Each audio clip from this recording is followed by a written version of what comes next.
Potenciales de la membrana y potenciales de acción. Bueno, en este existe potenciales eléctricas que a través de la membrana de prácticamente todas las células del cuerpo. Además, algunas células, como son las células nerviosas, células musculares, estas son capaces de generar impulsos electroquímicos. Rápidamente va a hacer un cambio a sus membranas y otros impulsos que se van a utilizar para transmitir señales a través de las membranas de los nervios y también en los músculos. En esta hay otro tipo de células como son las células glandulares, las células ciliadas y también tenemos las células macrófagos. Bueno, lo que es la física básica de las potenciales de la membrana, en esta vamos a encontrar dos imágenes en el cual van a tener contenidos diferentes. En la imagen A vamos a encontrar lo que son las concentraciones de potasio, es grande y dentro de lo que son las fibras, pero muy baja fuera de estas. Las membranas también son permeables a lo que son los iones de potasio, debido a lo que son las concentraciones de en el interior y en el exterior hay intensos iones que difunden hacia afuera. También se va a generar electropositividad fuera de la membrana y electronegatividad dentro de esta. En la segunda imagen también vamos a encontrar lo que son las concentraciones elevadas de iones como sodio fuera de la membrana y concentraciones bajas de sodio dentro de estas. También son permeables a los iones de sodio, son difusiones difusión a sodio hacia el interior y crea lo que es una potencia de la membrana de polaridad opuesta. Relaciones de la potencia de difusión con diferencia de concentración o potencial de Nernst. Bueno, este es un nivel de potencia de difusión que se va a través de una membrana que se va a oponer exactamente a lo que son las difusiones netas de un ion particular a través de una membrana. Este también se va a denominar o se va a llamar lo que son un potencial de Nernst para este ion. Lo que es la longitud de este potencial de Nernst viene en una determinada por el cociente de las concentraciones de este ion, es decir, de los dos lados de la membrana. También vamos a tener lo que son el cálculo de potencial de difusiones como membranas de ese permeables en lo que son varios iones. Bueno, en estas membranas permeables a varios iones de diferentes potencias se va a difundir y se va a generar tres factores muy importantes. Entre ellos lo que es la polaridad de la carga eléctrica de cada una de los iones. Como segundo punto vamos a tener la permeabilidad de las membranas de cada uno de los iones y como tercer punto vamos a tener lo que son las concentraciones de los respectivos iones en el interior y en el exterior de cada membrana. Medición de la potencial de la membrana. Bueno, en este va a existir métodos para medir lo que es la potencia de la membrana, que siempre en teoría, aunque con frecuencia, es un poco difícil y en la práctica, debido a pequeños tamaños o a mayor parte de su fibra, la pipeta se va a insertar en lo que es la membrana celular hasta el inferior de la fibra. Después de esto vamos a colocar otro electrodo denominando electrodo indiferente. El líquido extracelular, se va a medir las diferencias de potencial entre el interior y el exterior de fibras utilizadas en un voltímetro adecuado.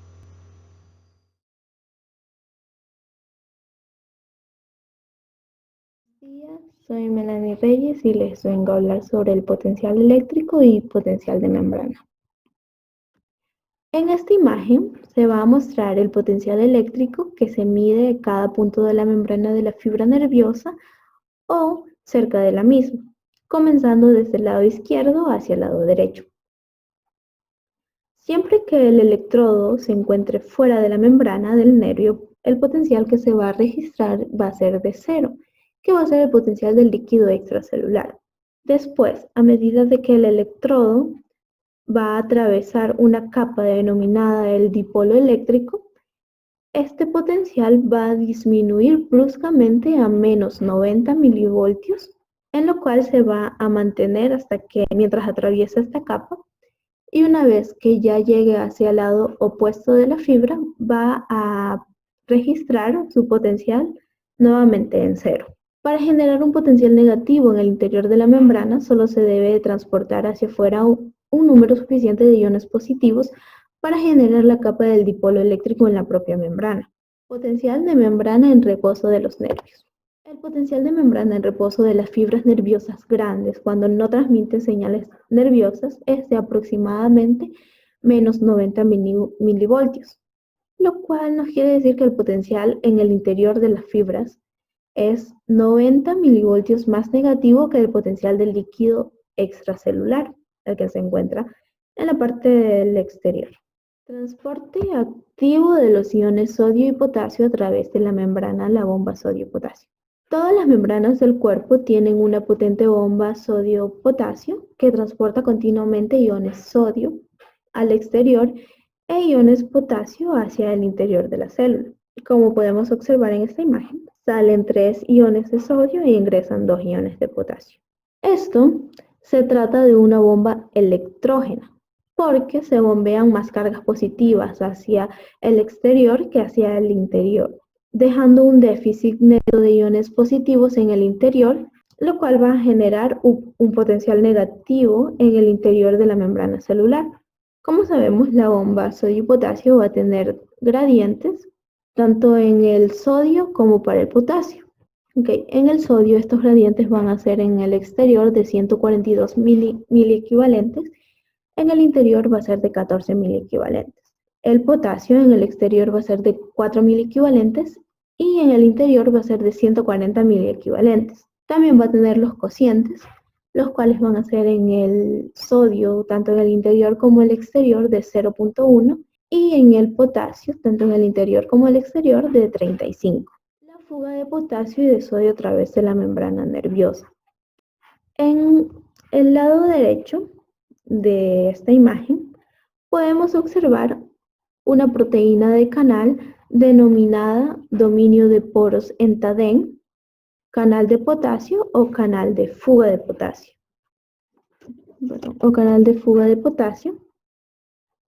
En la membrana nerviosa, a través de la cual se pueden escapar los iones de potasio e incluso en una célula en reposo. Estos canales de fuga de potasio también pueden dejar que se pierdan algunos iones de sodio, pero los canales van a ser más permeables al potasio debido a que este va a ser 100 veces más permeable que el sodio, por lo cual va a ser más fácil de que se fuguen los iones de potasio y no tanto los de sodio. Origen del potencial de membrana en reposo normal. Como vemos en esta imagen, la vamos a dividir en 3 categorías, la categoría A, la B y la C. En la A va a ser producido totalmente solo por una difusión del potasio. En la B va a ser producido por las difusiones de los iones de sodio y potasio. Y en la C, este va a ser producido por la difusión de sodio y potasio más el bombeo de estos 2 iones por la bomba de sodio y potasio. La contribución del potencial de difusión de potasio. Vamos a suponer que el único movimiento a través de la membrana van a ser los iones de potasio. El potencial en reposo dentro de la fibra va a ser de menos 94 milivoltios. Para eso vamos a utilizar el potencial de Nernst, en el cual su fórmula va a ser del logaritmo de 35, que va a ser igual a 1.54, el cual vamos a multiplicar por 61 milivoltios, que va a ser igual a menos 94 milivoltios, lo que podemos observar aquí. La contribución de la difusión de sodio a través de la membrana nerviosa. Esta imagen va a mostrar la adición ligera de la permeabilidad de la membrana nerviosa de los iones de sodio, producida por una minúscula difusión de los iones sodio a través de los canales de fuga de sodio y potasio. El cociente de los iones sodio desde el interior hacia el exterior de la membrana va a ser de 0,1 y esto va a dar un potencial de Nernst calculado para el interior de la membrana de más 61 milivoltios. Pero como también se va a mostrar el potencial de Nernst de los iones de potasio, nos vamos a preguntar cómo se interrelacionan ambos entre sí y cuál sería su potencial resultante. Esto de aquí lo vamos a obtener mediante la ecuación de Goldman, que intuitivamente se puede ver que si la membrana, como ya lo dije, es muy permeable al potasio, pero solo ligeramente permeable al sodio. Como dije, va a ser aproximadamente 100 veces mayor que la permeabilidad al sodio, la del potasio, lo cual, utilizando ese valor en la ecuación de Coleman, vamos a obtener un potencial en el interior de la membrana de menos 85 milivoltios, que encontramos en la imagen. La contribución a la bomba sodio-potasio. En esta figura se va a mostrar que la bomba sodio-potasio va a proporcionar una contribución adicional al potencial en reposo, ya que en esta figura hay un bombeo continuo de 3 iones de sodio hacia el exterior por cada 2 iones de potasio que se bombean hacia el interior de la membrana. El hecho de que se bombeen más iones de sodio hacia el exterior que iones de potasio hacia el interior va a dar lugar a una pérdida continua de cargas positivas desde el interior de la membrana, lo cual va a generar un grado adicional de negatividad aproximadamente de menos 4 milivoltios más. Por lo tanto, el potencial de membrana neto cuando actúan todos estos mecanismos a la vez va a ser de menos 90 milivoltios. Y por último, en resumen, tenemos que los potenciales de difusión aislados que produce la difusión del sodio y del potasio van a dar un potencial de membrana aproximadamente de menos 86 milivoltios, casi todo determinado por la difusión del potasio. Además, se van a generar menos 4 milivoltios adicionales al potencial de membrana por la acción continua de la bomba sodio y potasio electrógeno, generándose un potencial neto de membrana de menos 90 milivoltios. Gracias.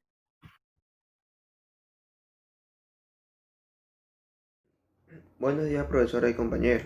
Aquí le vamos a hablar de potencial de acción y algunas de sus fases.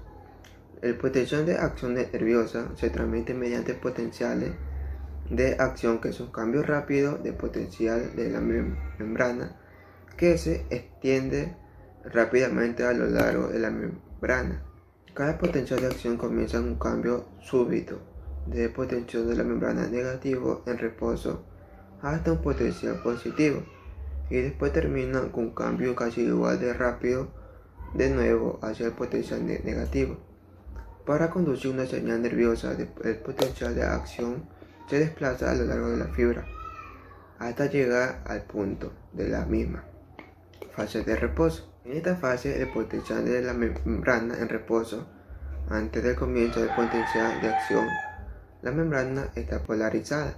Durante esta fase, debido al potencial de membrana que está negativo, que como ya sabemos que menos 90 MV está presente, fase de polarización. En este momento la membrana se hace súbitamente muy permeable a los iones de sodio, lo que permite un gran número de iones sodio con carga positiva difunda hacia el interior del axón. El estado polarizado normal 90 MV se neutraliza inmediatamente por la entrada de iones sodio cargados positivamente. En la fibra nerviosa grande, el gran exceso de iones sodio positivos que se mueven hacia el interior hace que el potencial de la membrana realmente se sobreexcite, que cuando pasa esto más allá del nivel 0 que salga algo positivo. Fase de repolarización. En esta fase, en un plazo de algunas 10 milésimas de segundos, después de que la membrana se haya hecho muy permeable de iones sodio, los canales de sodio comienzan a cerrarse y los canales de potasio se abren más de lo normal. De esta forma, la rápida difusión de los iones de potasio hacia afuera restablece el potencial de la membrana. El reposo negativo. Esto se denomina repolarización de la membrana. Para explicar un poco más a profundidad los factores que producen tanto la despolarización como la repolarización, se describirán las características especiales de tipo de canales transportadores que atraviesan la membrana nerviosa, los canales sodio y de potasio activados por el voltaje. Canales de sodio y potasio activados por voltaje, eso es otra fase. El factor importante para la producción tanto de la despolarización como la repolarización de la membrana nerviosa en el potencial de acción es el canal sodio activado por el voltaje. Un canal de potasio activado por voltaje también tiene una función muy importante, que es el aumento de la rapidez de la repolarización. Estos dos canales activados por voltaje tienen una función que es la bomba sodio y potasio y los canales de fuga. Canales de sodio activados por voltaje, activación e inactivación del canal. La parte superior, como podemos ver en la parte superior de la imagen, nos muestra el canal de sodio activado por voltaje en tres estados. Este canal tiene dos compuertas, una cerca del exterior, denominada compuerta de activación, y otra compuerta cerca del interior, llamada compuerta de inactivación. En la parte superior izquierda de la figura presenta, como vemos en la imagen, presenta el estado de dos compuertas en reposo.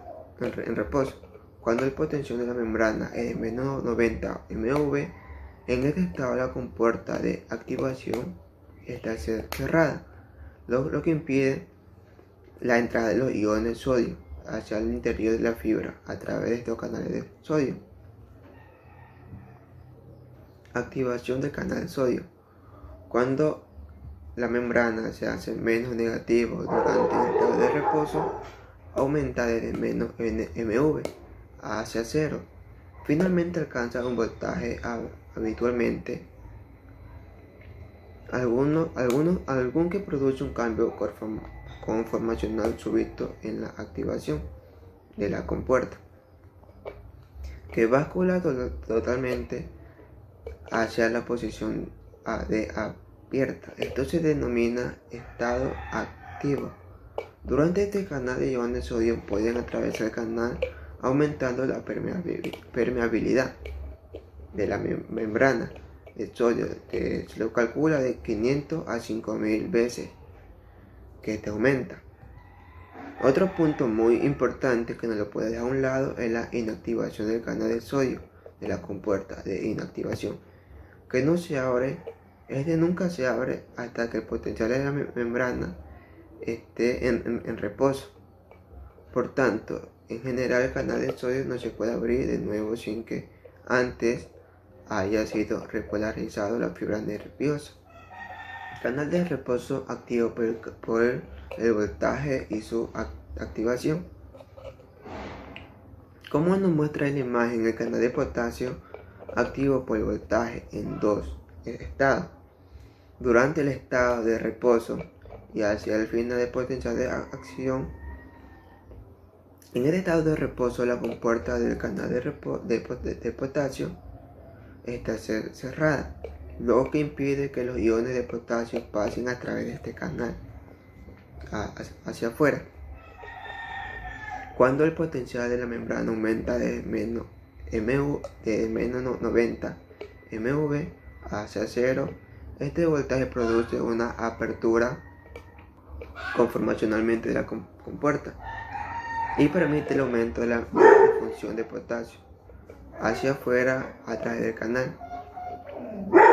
Sin embargo, debido a la ligera demora de la apertura de los canales de potasio, en su mayor parte se abren al mismo tiempo que están comenzando a cerrarse. Al cerrarse los canales de sodio debido a su inactivación, disminución de la entrada del sodio hacia la célula y el aumento simultáneo de salida de potasio desde la célula se combinan, que esto hace que se acelere el proceso de repolarización, lo que da lugar a la recuperación completa de potencia de la membrana en reposo. En esta membrana en poco de 10 milésimas de segundo. Esta es la última fase, que es método de investigación para medir el efecto de voltaje sobre la apertura y el cierre de los canales activos para el voltaje. Como nos muestra la imagen, para medir este voltaje se va a utilizar un aparato que se utiliza para medir el flujo de iones a través de los diferentes canales. Cuando se utiliza este aparato, se inserta dos electrodos en la fibra nerviosa. Uno de ellos sirve para medir el voltaje de la fibra nerviosa. Este aparato se utiliza de la siguiente forma. El investigador ve por su cuenta qué es lo que quiere establecer.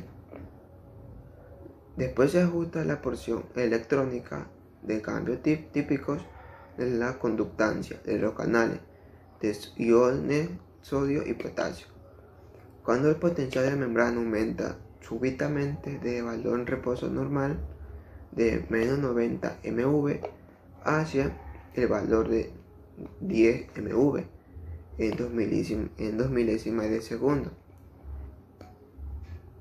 Aquí podemos ver la imagen que nos muestra los dos canales que se abren y después se cierran antes de que se terminen los 2 milésimas de segundo. Mientras que los canales de potasio solo se abren y la velocidad de apertura es mucho más lenta que los canales de sodio.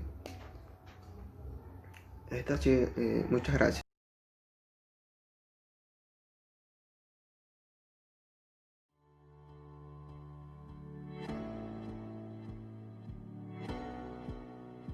La membrana plasmática constituye la barrera física de la membrana plasmática, por lo que todas las sustancias que entran o salgan tienen que atravesar esa barrera.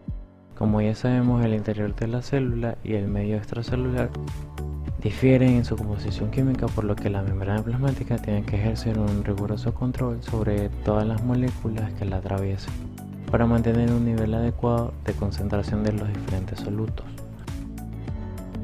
Tenemos dos tipos de transporte: el transporte activo y el pasivo. Básicamente el pasivo no requiere energía, mientras que el activo la necesita. El transporte activo, las sustancias atraviesan la membrana plasmática encontrando una gradiente de concentración. Bien, si se trata de sustancias con cargas eléctricas, encuentra una gradiente electroquímica. El transporte activo no es un proceso espontáneo, por eso requiere energía metabólica, que debe ser aportada por el movimiento de electrones, la luz, la hidrólisis de ATP, que es catalizado por proteínas de transporte específicos, que solemos llamar bombas. Existen dos tipos de transporte activo, el primario y el secundario. En el transporte activo primario, la energía liberada por la hidrólisis ATP es la que impulsa el movimiento del soluto en contra de las gradientes electroquímicas. El consumo electroquímico está acoplado directamente al movimiento del soluto a transportar. Por ejemplo, en esto tenemos la bomba de sodio y potasio, que es la más importante en las células animales, que bombea simultáneamente 3 iones de sodio hacia el exterior de la célula y 2 iones de potasio hacia el interior con la hidrólisis de ATP. El transporte activo secundario utiliza la energía almacenada en los gradientes creados por el transporte activo primario para mover otras sustancias en contra de sus propios gradientes. En el transporte activo secundario, los iones de sodio debajo de sus gradientes se acoplan al transporte ascendente de otras sustancias mediante una proteína de transporte compartido. Por ejemplo, aquí tenemos una proteína transportadora que permite que los iones de sodio se muevan por sus gradientes y al mismo tiempo lleva una molécula de glucosa en contra de su gradiente. hacia la célula. La proteína transportadora utiliza la energía de la gradiente de sodio para transportar moléculas de glucosa. Las dos moléculas transportadas se pueden mover en la misma dirección o en direcciones opuestas. Cuando en la misma dirección se llaman proteínas importadoras y cuando están en diferentes direcciones se llaman proteínas antiportadoras.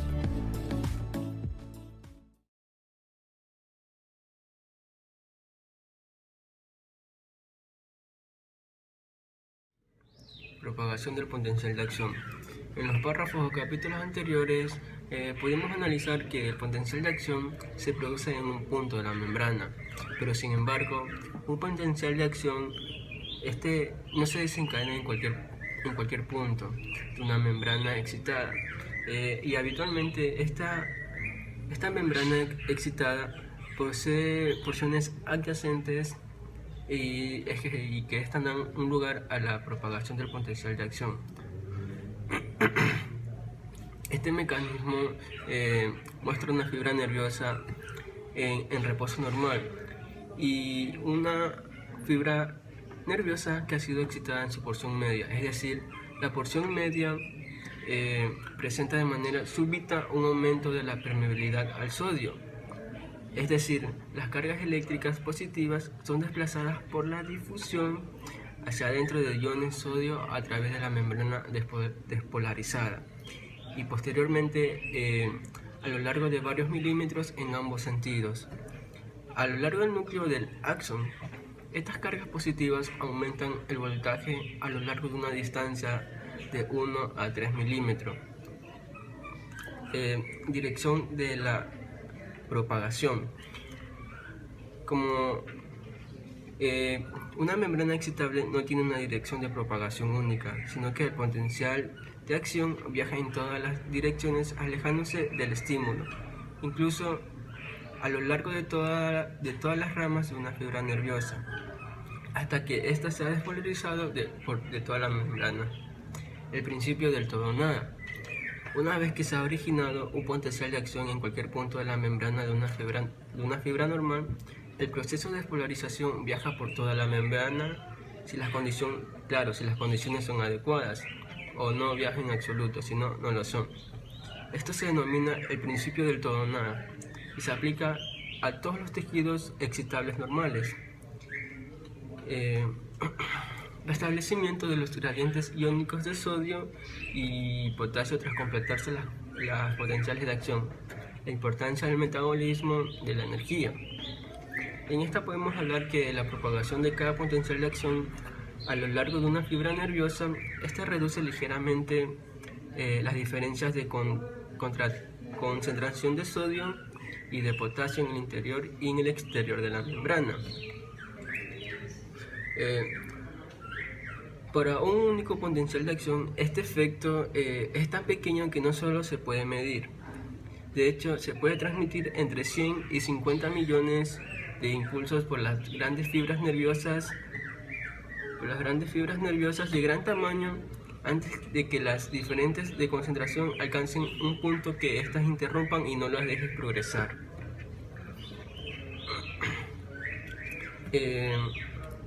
Meseta en algunas potenciales de acción.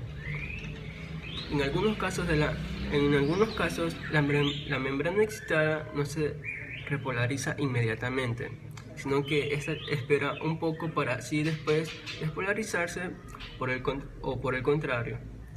El potencial permanente permanece en una meseta cerca del máximo del potencial de espiga durante muchos milisegundos y solo después se comienza a despolarizarse. Esta meseta se muestra cómo puede hacer una pequeña despolarización y así esta se ve fácilmente que la meseta prolonga un periodo que esta se haga generalmente. Ritmicidad de algunos tejidos excitables o descarga repetitiva. Las descargas repetitivas autoinducidas aparecen normalmente en el corazón, en la mayor parte del músculo, en en la mayor parte del músculo liso y en muchas neuronas del sistema nervioso central. Estas descargas rítmicas producen primero el latido rítmico del corazón, segundo el peristaltismo rítmico de los intestinos y por tercero fenómenos neurales como el control rítmico de la respiración. Proceso de reexcitación necesaria para la ritmicidad espontánea. Para que se produzca ritmicidad espontánea en la membrana, incluso en su estado natural, debe ser lo suficientemente permeable a los iones de sodio o a los iones de calcio y los de sodio, como para permitir la despolarización automática de la membrana. Este también tiene un porcentaje de un voltaje que tiene un reposo rítmico en el corazón que es de solo 60-70 MV. Ese voltaje no es lo suficientemente negativo como para mantener totalmente cerrados los canales de sodio y de calcio. Por lo tanto, esto se produce en la siguiente secuencia. Primero, algunos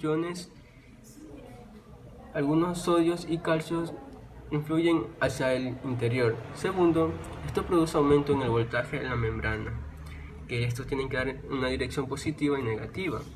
Y tercero, se produce flujo de entrada de aún más iones. Y por último, que es la cuarta, esta aumenta más la permeabilidad de manera progresiva hasta que se genera un potencial de acción.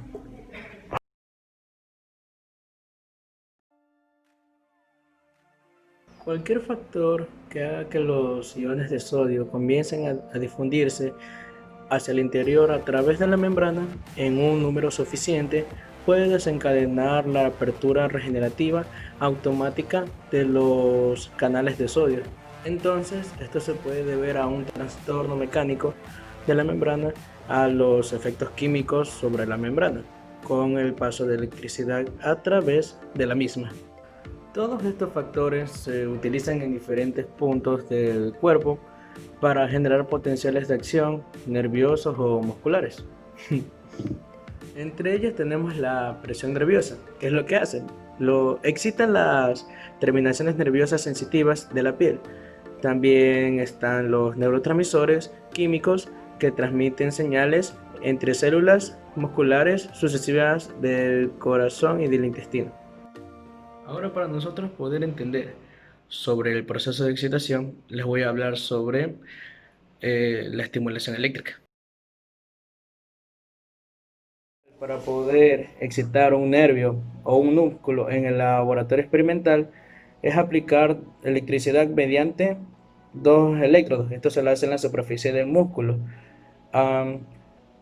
Uno de los cuales va a tener carga negativa y el otro carga positiva. Cuando se hace esto, la membrana excitable se estimula y en el electrodo negativo. Como ya sabemos, el potencial de acción se inicia por la apertura de los canales de sodio. Estos van a ser activados por el voltaje.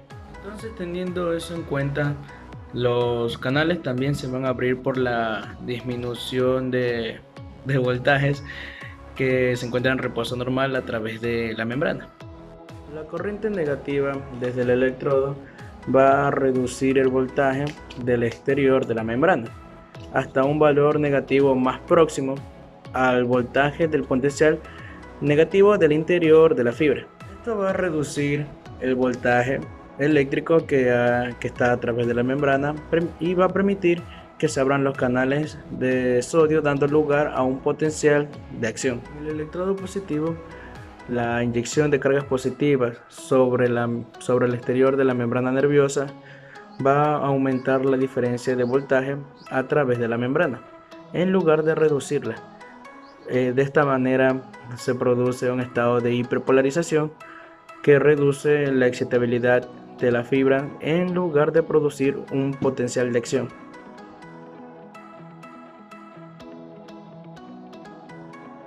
Un estímulo eléctrico negativo puede no ser capaz de excitar una fibra, pero cuando aumenta el voltaje del estímulo, se llega a un punto en el que se produce la excitación. Un estímulo muy débil en el punto A hace que el potencial de la membrana cambie desde menos 90 a menos 85 megavoltios, aunque este cambio no hace suficiente para que se produzcan los procesos regenerativos automáticos del potencial de acción. Ahora, en el punto B, el estímulo es mayor, pero su intensidad no va a ser suficiente. Sin embargo, el estímulo altera localmente el potencial de la membrana durante hasta 1 milisegundo o más. Después de estos dos estímulos débiles, estos cambios locales de potencial se le van a denominar potenciales locales agudos, y cuando no pueden generar un potencial de acción, se le denomina potenciales subliminales agudos. En el punto C, el estímulo es aún más intenso ahora que el potencial local apenas ha alcanzado el nivel necesario para poder generar un potencial de acción denominado nivel liminar. Pero estos solo se producen después de un periodo de latencia breve. El estímulo va a ser aún más intenso, el potencial de acción también va a ser intenso, y el potencial de acción se va a producir después de un periodo de latencia más breve.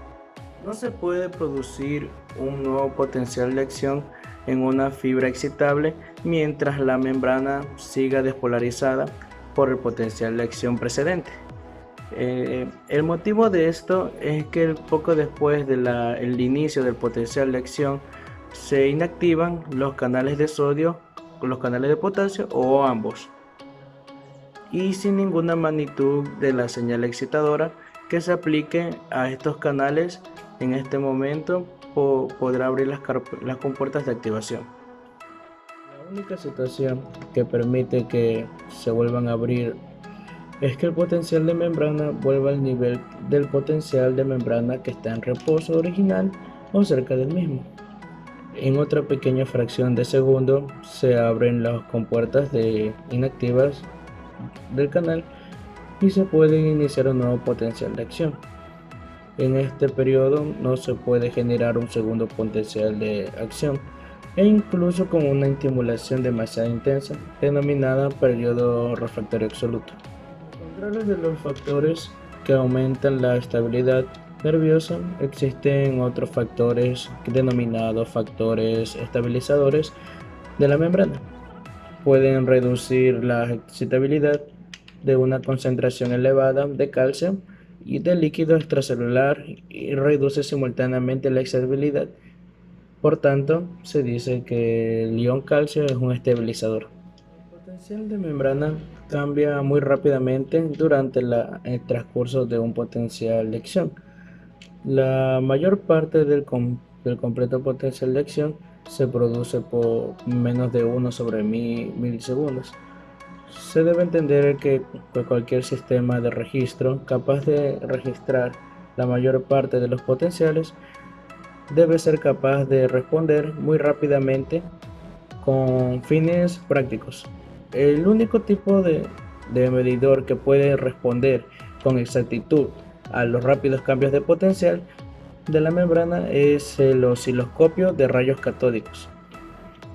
El propio tubo de rayos catódicos está formado básicamente por un cañón de electrones y una pantalla fluorescente contra la que disparan los electrones. El tubo de rayos catódicos está dotado de dos grupos de placas con carga eléctrica, uno situado en ambos lados del haz electrónico y otro situado por encima y por debajo del mismo.